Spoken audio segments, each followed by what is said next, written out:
Hill, and about to do my track by track review on a new Kendrick Lamar album called Damn. Period. Anyway, going track by track. Uh, First song is an intro, and it's called Blood. And in the beginning, Kendrick is talking to this lady, and basically, the lady ends up shooting him. I don't know why. I have no clue, but that's what happens. And it sounds like I don't know. I think Bono might be on here throughout this album. You're gonna hear Kid Capri, the legendary DJ Kid Capri, throughout this album too at different points. Pretty amazing to hear him on there. Anyway, go to track number 2. It goes to DNA. It's called DNA. And this song, he talks about all the good things and bad things that are in his DNA. Loyalty and royalty is in his DNA. But he also talks about all the bad stuff that's in his DNA. This beat bangs. There's so much bass, so much 808. Oh my goodness. Bangs. I can't wait to put this in the car. Next track, number 3, goes into Ya. Ya. It's called Ya. And basically, he's just reflecting on people's misconceptions about him and of who he is. And he kind of sings songy on it. It kind of reminds me of like Anderson .Paak. Anderson .Paak could have sung on this song or been on this song. That's what kind of remind me of with his vibe on this one. I like it. Really good. Next track is Element. Element, he's just straight rapping. The feel of the beat has a back to back by Drake feel, or like that new song, Big Sean's latest song he had. But he's snapping on this, man. And basically in this song, he's basically saying like, I'm not gonna let you take me out of my element. If I beat you up, I'm gonna make sure it looks good. If I have to pull up on you for whatever reason, I'm gonna make sure it looks sexy. Pretty funny hook. But then it slows down towards the end, and it's pretty dope how it slows down. Kind of gives like the down south chopped and screw DJ Screw feel. Phil, which is the next track, number 5. Phil, one of my favorite songs on here. And on here he talks about how he feels since he felt like he mentions in the beginning like I think since grandma's dad, nobody's praying for him is basically what he's saying. Nobody's praying for him. So now he's just stuck. So he's telling you how he feels because he feels like nobody's praying for him. And he mentions this in Humble, the beginning of Humble. If you listen to it, he says nobody's praying for him. And he says it throughout the album at different points, which I thought was interesting. But Phil, it continues to build up, and he just snaps at the end of the album. I mean, end of this song, he goes off. Like I said, one of my favorite songs on here. And he's just talking about how he feels, and he's like venting. He's venting. Next track is Loyalty with Rihanna. I can see this as a song that could potentially get on the radio. A lot of bass, and it's he's singing, he's rapping on it, but the hook is singing. She's singing, of course.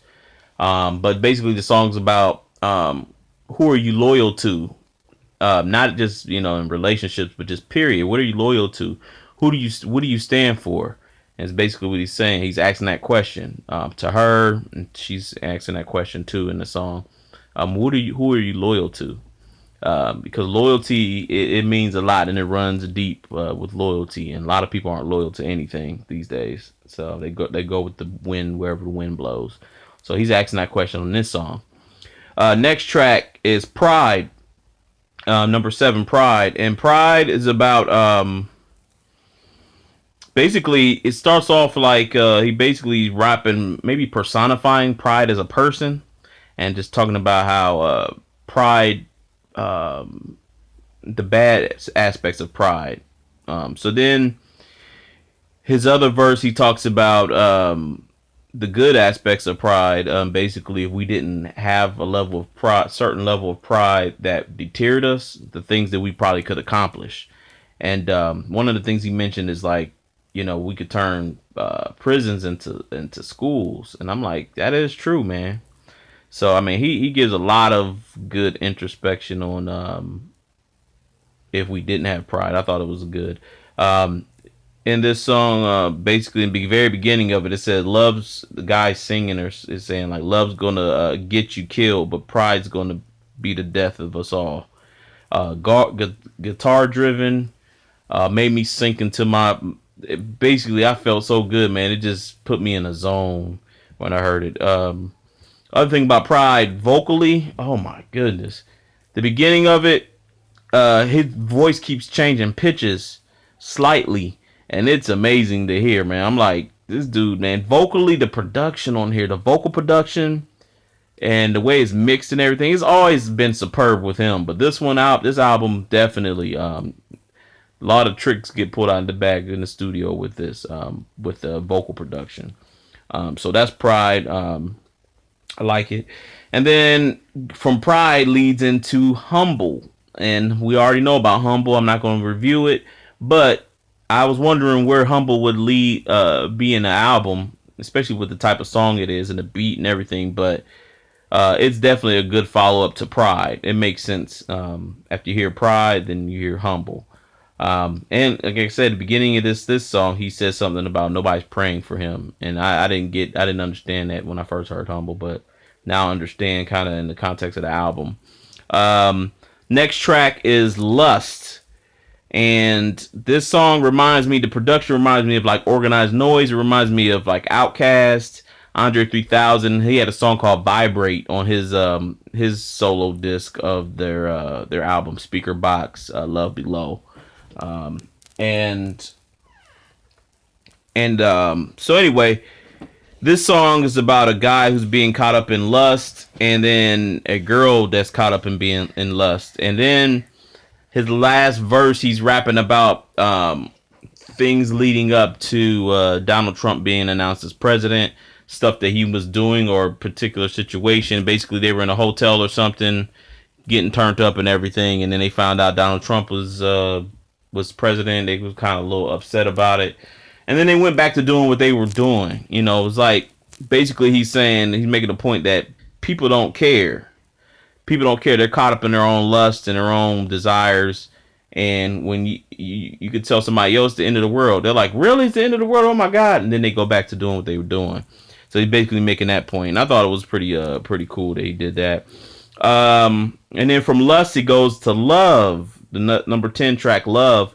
Love, this song is about, basically is a love song to a girl, and it's pretty sweet. He's singing, which is a little different to hear him sing throughout the whole song, but I wasn't mad at it at all. The beat bumps, and it's sweet. Like, I think this song could probably end up on a radio too. It could be a radio song. And then we go from Love to number 11, which is Triple X, XXX, featuring U2. I think that XXX stands for USA. And the only reason why I say that is because throughout the song, first we're talking about, it's like, he's talking like he's a young man with a gun, and he has these aspirations, but he's out there wilding out and shooting somebody or something like that.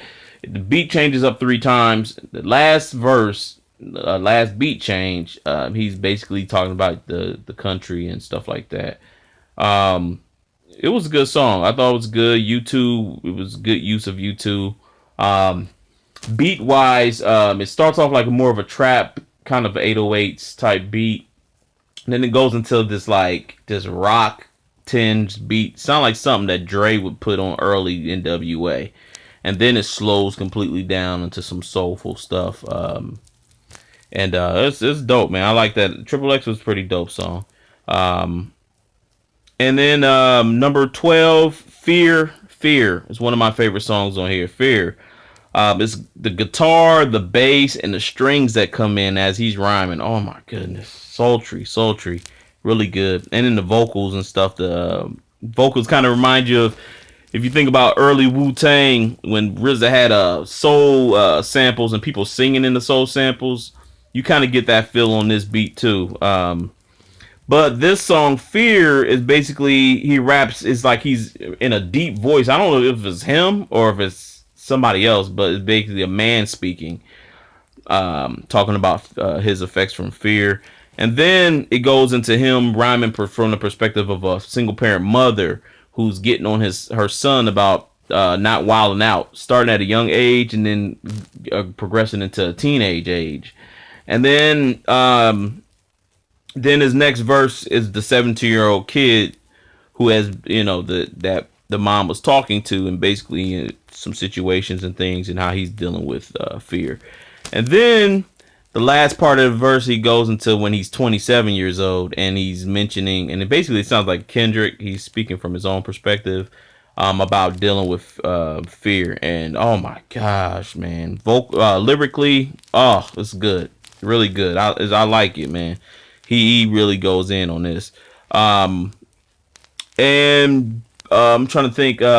One thing that's mentioned in this is the mom. When the mom is speaking, she's like, don't I don't want you, I don't catch you out there humping on Keisha's daughter." So I don't know if he's making a connection with Keisha from another song or something like that. But y'all let me know. Anyway, 13 track 13 is God. And this song, which I was expecting him to get more deeper, it wasn't deeper or anything like that. He basically was saying, basically describing how you know, imagine if you could feel God. If you could feel God, what would God feel like? Heaven or God would feel like. And he's basically kind of describing that. The beat switches up. Oops. The beat switches up halfway through. And, sorry, y'all. The beat switches up halfway through. And then it rides out. It's cool. It's okay. It wasn't the best song on there, but it's okay. And I don't know, maybe it's going to connect to something else later on. Or as I listen to it, maybe it's something that I missed from it that I didn't get. Anyway, the final track, number 14, Duckworth. One of my favorite songs on here because Ninth Wonder had production on it. He produced it, and it has 3 beat switches on it, and the beats are crazy. Oh my god, the beats are crazy on this. I listened to it like I don't know how many times, man. But the song Duckworth is pretty deep too, because it's basically about him telling about a story about his dad, how his dad moved from Chicago to California, because that's where his family's from, Chicago. So anyway, and he basically is telling a story about his father moving there, and then he tells a story about Top Dog, who basically he says Anthony, who's Top Dog. Top Dog is the executive producer of the albums, and he's also the record label owner that he's signed to, Top Dog. And anyway, Top Dog basically tells the story of Top Dog and how he was out in the streets, and basically his Kendrick's father and Top Dog crossed paths at some point where Top Dog was getting ready to rob some chicken shack or some restaurant or something. I don't know. I'm trying to remember. But he basically got to rob this place, and Kendrick's dad was there or something. So basically he's saying like, yo, if had Top Dog went through with all that or did whatever he did, he probably could potentially kill my father. I could have been I grew up as in a single parent home, and I probably could have been end up out in the streets. Had things turned out that way, So it's amazing story, man. You got to hear it, man. It's pretty deep. I gave it all away, but you're going to enjoy it when you hear it. But you're going to love the beats, man. Oh my gosh, Ninth Wonder. I've slandered Ninth Wonder over the years on certain occasions, but yo, he redeemed himself completely with this. And that's pretty much the whole album. Now I heard there's rumors out there that there might be another album coming. Y'all let me know. There might be another album coming this weekend of Kendrick. So I don't know. That'd be interesting to see what he's gonna do, if that's gonna happen. Regardless if that happens or not, either way, I'm satisfied with this one. He unloaded a whole lot musically for us to eat on and chew on for a while and enjoy and bang. And I suggest any and everybody who loves hip hop or just good music, just check this album out. Kendrick Lamar, Damn. Great album to me. Good body of work to put in his catalog. Also, one another tidbit which is pretty funny. He referred to himself as Kung Fu Kenny. I don't know what that's all about, but that's pretty funny that he refers to himself as that. I had to figure out why he's doing that. Yeah, so it's good, man. Kendrick continues to grow as an artist. He continues to get better, continues to stretch himself, continues to stretch his audience. And, I mean, there's nothing more you need to ask from an artist, man. In terms of put him up there in greats, yeah, for his era and time, he probably is the greatest. For his era and time, he probably the greatest next to some of the other guys. But Peace.